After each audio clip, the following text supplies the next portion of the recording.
Welcome to the Fit Diet Podcast, where we'll learn the processes and habits of healthy eating, exercise, and lifestyle. Food for fitness, if you will, with the founders of MindMuscleMemory.com, Miles Betcha and Greg Rando. Miles' expertise with programs and coaching have led him to training thousands of clients all over for the last 2 decades with enormous success, and he's dedicated himself to transforming the course of fitness and health for many. And his partner Greg has his own unique skill set as a professional in the world of bodybuilding, with the ability to teach and inspire all he comes in contact with. Join me now as we discover the secrets of sticky fibers and proper habits and how to implement the mind-muscle memory lifestyle. Welcome in and thanks for listening. And there they are. Welcome back. Thanks for taking your time to join us for another episode on the Fit Diet Podcast, insights on nutrition and training and overall well-being. Brought to you as always by M3 and the MindMuscleMemory.com, fellas, the founders themselves, the peerless ones, Miles Betcha and his partner in crime, Greg Rando. Fellas, how are you today? Welcome. Doing great, Bobby. Good. Thank you. Outstanding. I think today, if I'm not mistaken, is going to be, I don't know, selfishly as your host here, your humble host, visualization, how to visualize your victories and start reaching your fullest potential. Outstanding topic. I think it's one that's super important personally. I subscribe to the theory. Ties in wonderfully, too, with the MindMuscleMemory.com portion of the equation. Visualization, it's written, right, guys, that my people perish for the lack of vision. And how true that rings today, so many thousands of years later.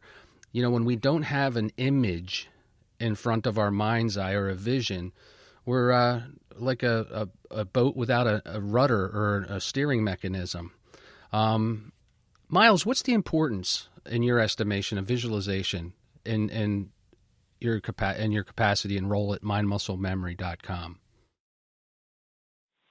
Visualization, like you said, it's without something for you to see, like for what you want to accomplish, then you're just going to have float. You just be out there floating in the ocean. So you know, whether it's a map that's been put together because somebody wanted to map go one direction or the other to get someplace, or even if I sometimes think of it as simple as, you know, geez, I have the springtime, and I was, ever since growing up, I was always involved in digging the garden, right, and looking at the earth that we have to turn over, and get the leaves out of there and turn the earth over and make the lanes where the seeds are going to go, and because of at a young age doing that, I always knew what it was going to look like at the end of the season, right? Mm-hmm. So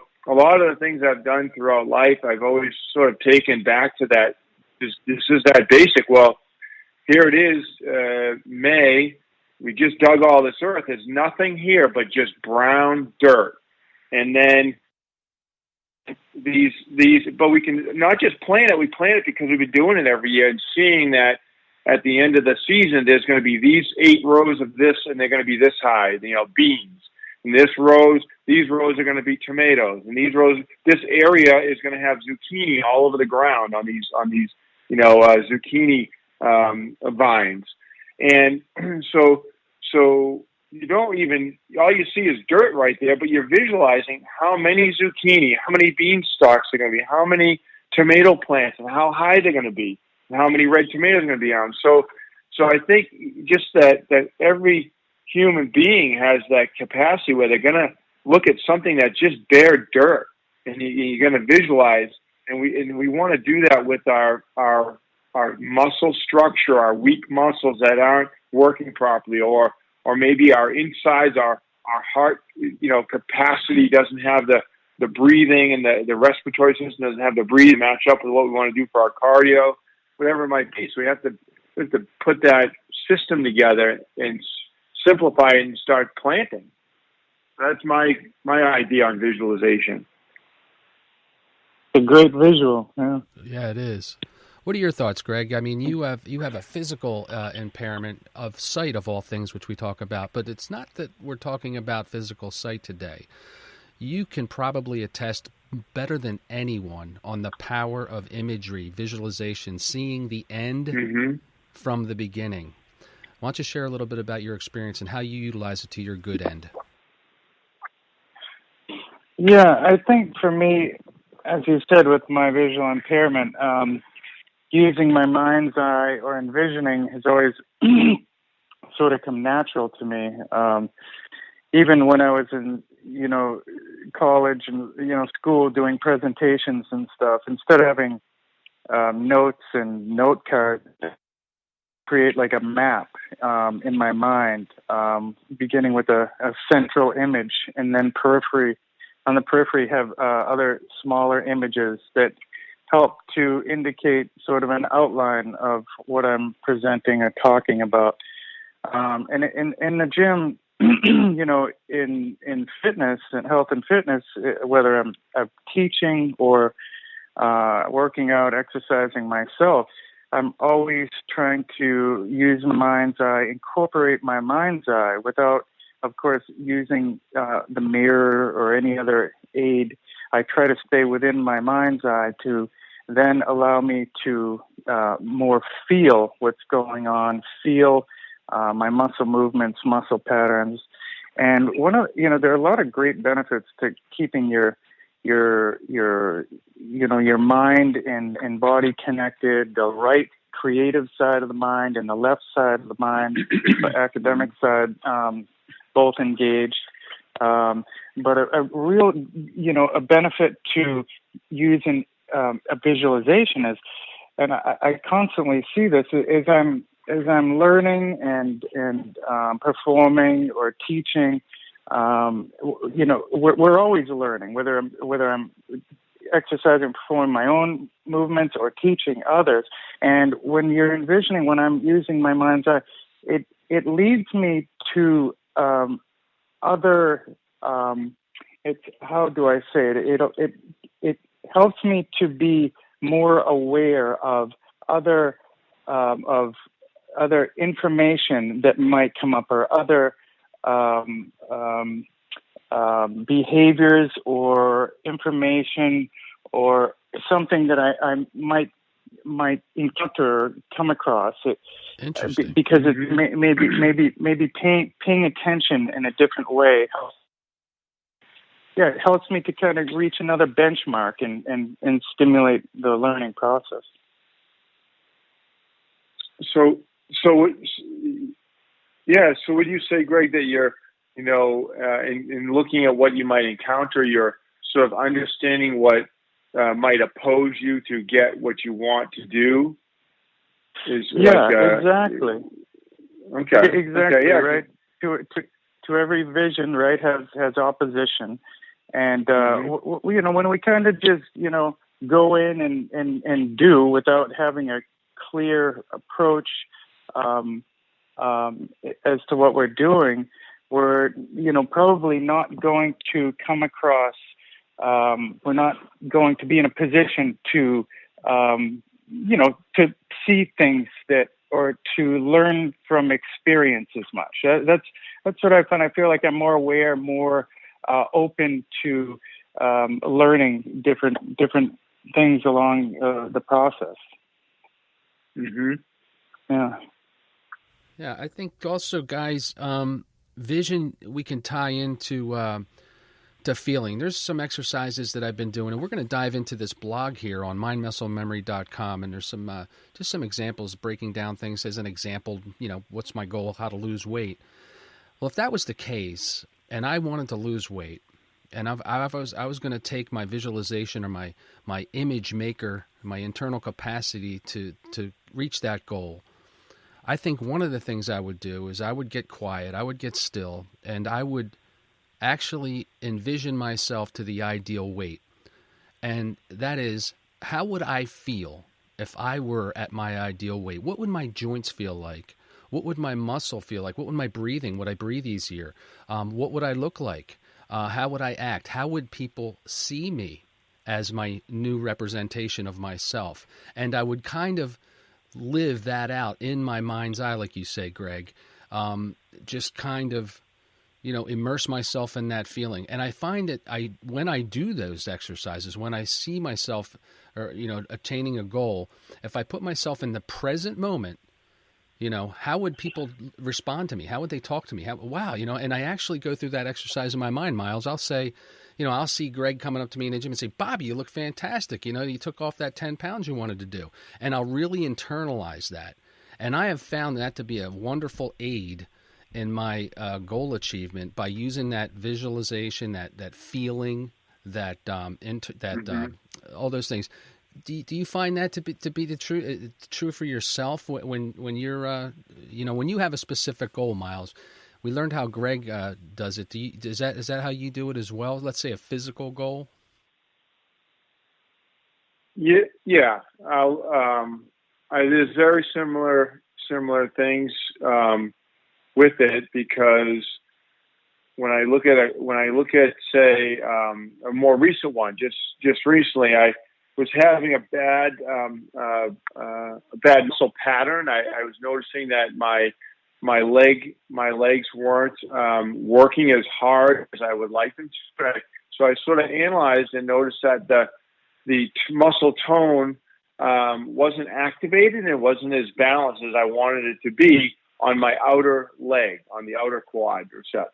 And so so I said, well, that's not, that could be why my hips, and I'm not getting enough out of my hips, my legs, and my running speed is not to where I feel good, but I'm not feeling like I'm starting and stopping as quick as I would like to. So, and I analyzed, I looked at it realistically and said, these muscles just aren't, having the right symmetry. They're not having it.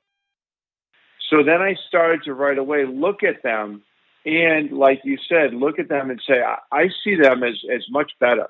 I see them as more formed, more strength and shape in this particular area, because that's what I need to see in order to know where my end point is, right? So to see that end point, well, and I would put my hands on, like we teach and we know so much ourselves.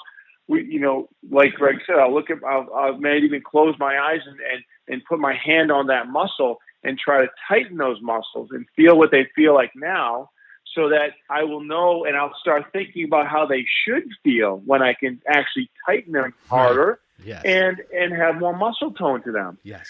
So then I have this goal. So then as Greg had said, I get the project is there. I get this goal. I have got to make these outer thigh muscles have better balance with my hip muscle strength and control, because my hips are strong and everything, and I can do a lot of movement with them. But my lower leg, the lower outer quad. So then I went through the process of seeing it better, seeing it tighter and more tone. And then I, of course, took the action to transform it. And at this point, I can affirmatively say I've achieved that goal. The result now is that my legs feel way better when I start and stop. The shape is there. I can touch them and flex the muscle on that outer quad, and it has a lot more muscle tone to it. It tightens up more solid. It has more lines in it, actually, to it. I can see the muscle better. So that's that. Well, I went through that same process just recently, because I noticed something wasn't functioning properly on my lower body. That's a great testimony. Right. You have the goal, and then you're prompted as a result to take the action, and of course now you can affirm that it's been achieved. I like how you say the end point. There's a saying I subscribe to. It says, "See the end from the beginning." In other words, live with that outer quad sweep, with striations and fully formed and developed. You're running, you see it as though it's already a present day fact. I love that. So, Greg, when you're working with somebody and you're training, you want to get somebody who's, example, to lose weight. You talk about specificity. You want them to be specific. In other words, I want to lose weight. Well, so does everybody, but be specific. You want to lose 40 pounds. What's your next thing? You break that down into some smaller steps or smaller victories to your clients? Exactly, Bobby. At M3, we like to help people attain their goals by achieving small victories along the way, and we see we see the antithesis to this, right? Every New Year's, right? For example, where No, you don't. everybody, No, you right? We have these big goals, but big ideas, but we often fail to plan creatively on the front end of our goals. So if we're not then creating a vision in our mind's eye directly from our heart, some of the clearest visions people tell you about, they're straight from their heart. I mean, they can tell you shapes and colors, everything very specifically, and that really is a direct link to our heart's content, which is true motivation. So if we don't involve our heart in the strong parts of our mind, creative approach, then we're often going to leave out those important motivating tools, and we're going to come up short. So it's just super important to really make sure that we have, like you said, Bobby, kind of have a thought process that will entail a vision, and then from there create a few small steps, like we like to do as M3 coaches, small victories along the way that will help you improve your performance and reach your genetic potential, your genetic capacity, and be motivated with each step along the way. Yeah, definitely. That's a excellent. Like we had said at other times, on terms of what you just said, Greg. Seeing it happen for yourself and everything, and one of those things is to see it happen for those around you too. And what does this mean to my environment? Those around me, my environment, my immediate family, or my good friends, or how can what are my coworkers? What will it do to have them see that I've taken this goal, broken it into, say, really changing that I shop better, and every week I never miss a shopping trip. That in itself sometimes is a big goal for a lot of people. Yeah. Don't miss you gotta have the right plant-based foods in your counters and your fridge. And if that's with somebody's lacking, like I had one client that said, I'm just going to order these meals so I have, one of the main meal, which I always skip, and I end up snacking way too much because of it. I'm just going to order that, have it pre-made. And so the right food in the morning, and then he needed to have this other meal already prepared. And one of the big things was, don't miss that you ordered those meals and got them to you, and you have them with you. So it's even could be something as simple as like that. But when you achieve that, you feel that you got that goal, you did that so many weeks in a row, or a couple months in a row, and you see the result from it of having the energy and how it affects those around you. Oh, everyone at work really sees that I'm more energized and not having snacking Right. that down slope of energy, and then I go to that snack bowl and was like, oh, there he goes again, right? You forgot to break the cycle. Yeah, that's so funny. So it really can be important to see that what happens around you and those around you in your environment, because your environment can really have that. You can affect your environment, and your environment can affect you as well. So true. That is so Absolutely. true. So the number one thing with how to visualize yourself to victory would be, what is your goal? Then to make that goal specific. And our example here is to lose X amount of pounds in the next certain amount of months. And then, of course, we break it down into smaller victories. Can't be understated. If you even make it an hour a day, which leads into a week, and over the course gets to the months, that's a small victory, and each victory builds upon one another. And again, when you see the looks on the people and they're making comments, and that's part of the visualization process up front, seeing those people, see what they're saying. And then when they actually do, because they will, because you've been diligent and following your action plan and having small victories, then you are, in fact, a walking, talking testimony to the power of visualization and the power between our ears to affect results in our mind and our body and our muscles. The why is so important. When you have a client, Greg, and you might have an elderly individual with grandchildren and they want to play catch with their grandson or granddaughter, but they simply can't. They've got a shoulder issue or something. So the why is so important. The how's going to come, right? And that's where the folks, you guys, the coaches, the staff at M3 come into play. That's the how. But you got to have a big why. And I think people are driven by that. Wouldn't you agree?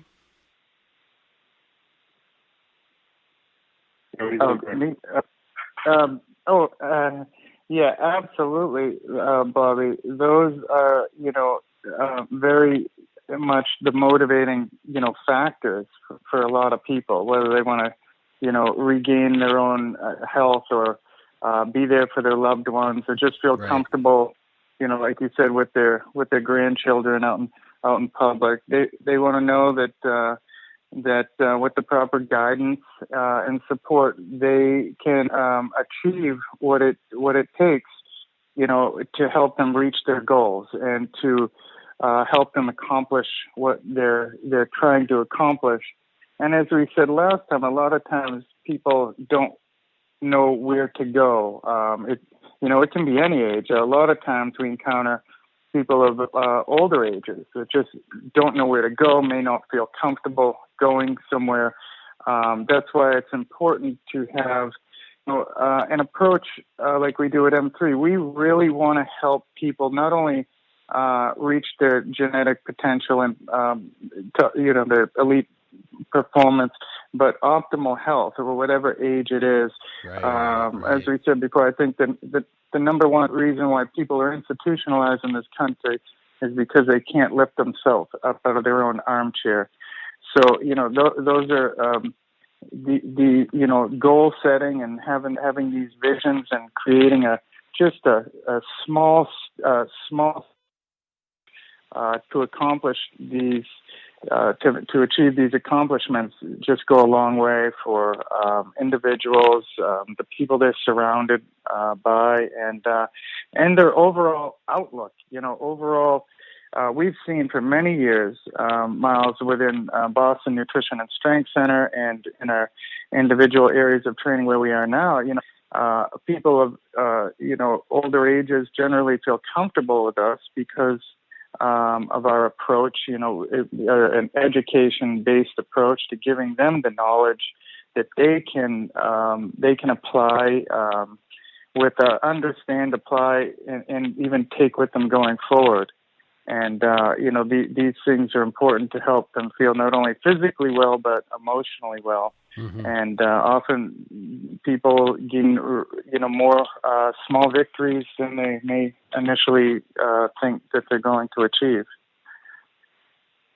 Oh yeah, it's so amazing. Whether at any age, whether when somebody says, "Wow, I can't believe I did that," and it was just so easy, or yeah.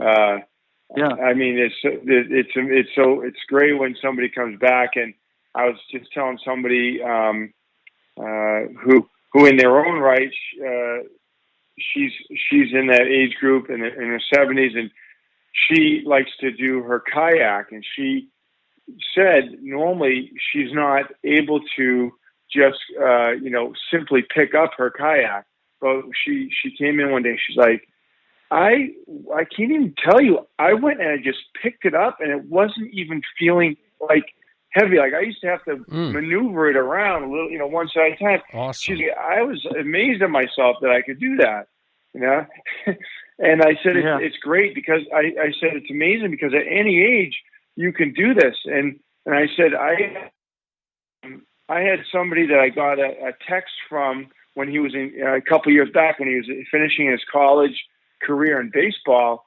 and he texted me because he couldn't play baseball at the level he wanted to from an ankle injury. He broke an ankle tendon, and he had to get it repaired, and he couldn't play anymore. And he in his junior year, we trained and we got him to a certain level. And he texted me. He said, "I just got done with conditioning, and everybody was gassed and tired, and I didn't even feel tired." He's like, "I can't thank you enough. I was amazed that I could do that, and then and everybody else is so tired, and I wasn't tired." I was like, "All right, what do you guys got? What do you have for me next?" So at any age, it's amazing when people come up and they just say, "I'm so surprised. I went not only to my goal and the results I wanted, but I even went past it." Yeah, he exceeded it. Yeah, and they're surprised by it. Yeah. That's so awesome. That's so awesome, and it's so gratifying not only to the individual that is going through the trials and tribulations and the healing and the overcoming, but gratifying for you and as one of the partners and founders of mindmusclememory.com. I mean, it bleeds through. You guys are passionate about helping people realize their aspirations and becoming the genetic. Optimizing their genes and everything so they can feel confident and so they can feel, energized. I think that's fantastic. Getting back to the visualization, we all do it too. For those out there maybe struggling with it, I don't know. I shut my eyes. I can't see anything. Well, think about this. We jump on the interstate and we drive to the next exit on the interstate. It's 5 miles down and you can't even remember the drive. Why is that? Well, I tend to think it's because you're using visualization in the form of daydreaming. Our subconscious mind takes over, and next thing you know, we're down a rabbit hole thinking about a discussion we had with a coworker that didn't go well or anything. I would implore the listener right now and encourage my own very self to employ visualization on purpose and daydream about my goal, daydream about fitting into my jeans and lowering the notch on the belt or a dress size if I'm a young gal or a gal wants to look better in her work clothes or her gym outfit. I think it's so important that we look at what we're going to feel like and then realize what we're going to begin to experience as we reach these victories along the way and finally obtain our primary goal. To be more energetic, to be healthier and stronger. So cool. You guys you practice what you preach over there at M3. I'm glad to be a part of it. So cool. Oh, thanks, Bobby. And I can't. And when go ahead. Oh, go ahead, Mom.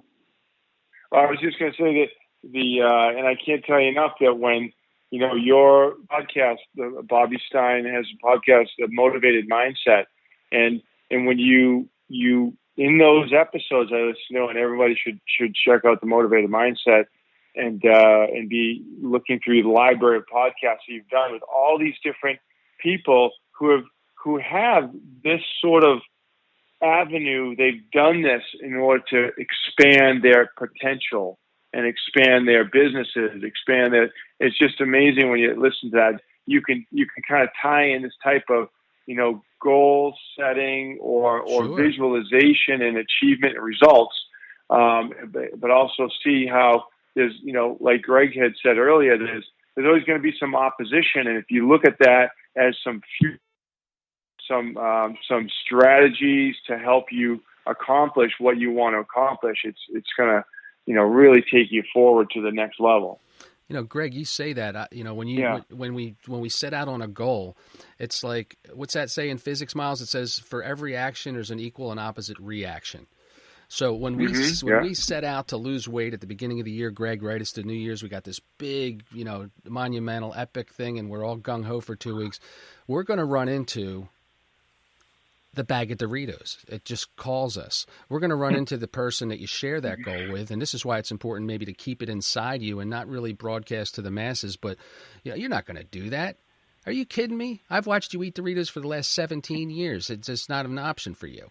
And so you're going to, now, and when an airplane takes off, guys, right, it needs resistance to stay in the air. a ship in dock and harbor gets barnacles and rusts out. It needs to be out in the open water, being challenged by the waves and the elements. And same with a vision. It's not without its opposition, right, Greg? And that's so important to keep in mind that Exactly. when we see that first sign of opposition or that resistance, we got to get through that because it'll beat us every time. Absolutely. And that's where, that's why it's important to, incorporate the mind, and that's, why the mind, muscle memory, it all goes together. Whether we're equalizing our left and right side of our body or we're incorporating both sides of our brain, our right side is the artistic or creative side. If we can use that side to find that picture, that image. We used to have people, cut out an image of a magazine of a woman or a man they desired to look like, and then that would be the end goal, and then there would be small steps or victories.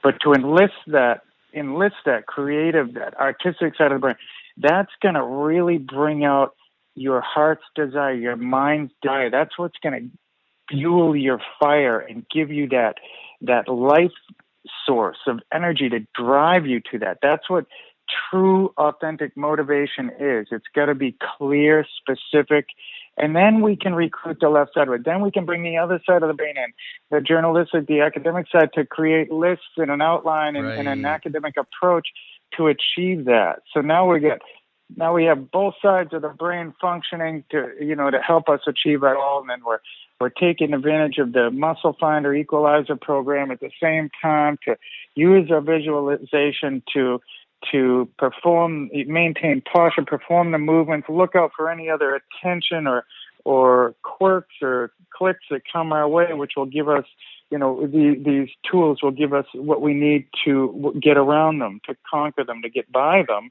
to reach the next stage of opposition, which we'll conquer to achieve our next victory goal. So it all goes together. It's all self-motivating and containing in itself. We just really need to take the time at the front end of our goal setting to use that creative mind, vision, that energy we have to create that mind map, so to speak, that we need to clearly follow. Yeah.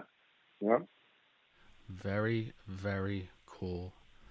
Well, guys, I'll tell you, Miles, hey, thank you, sir, for the shout out for the Motivated Mindset podcast, too. Available on Spotify, iTunes, and all your big platforms. That's right, Don. Of course. Look it up now. That's my radio DJ voice. That's right, of course. I do appreciate it. That's But I good. appreciate you guys for another enlightening episode. I'm hopeful that the listener was able to glean and see what we were talking about, and no pun intended, see what we're talking about here with visualization on the program today. But you've been listening to another episode of the Fit Diet Podcast, brought to you by mindmusclememory.com, the fellas at M3, co-founders Miles Betcha and Greg Rando. And I'm your host, Bobby Stein. And saying, as always, thanks for listening and take good care.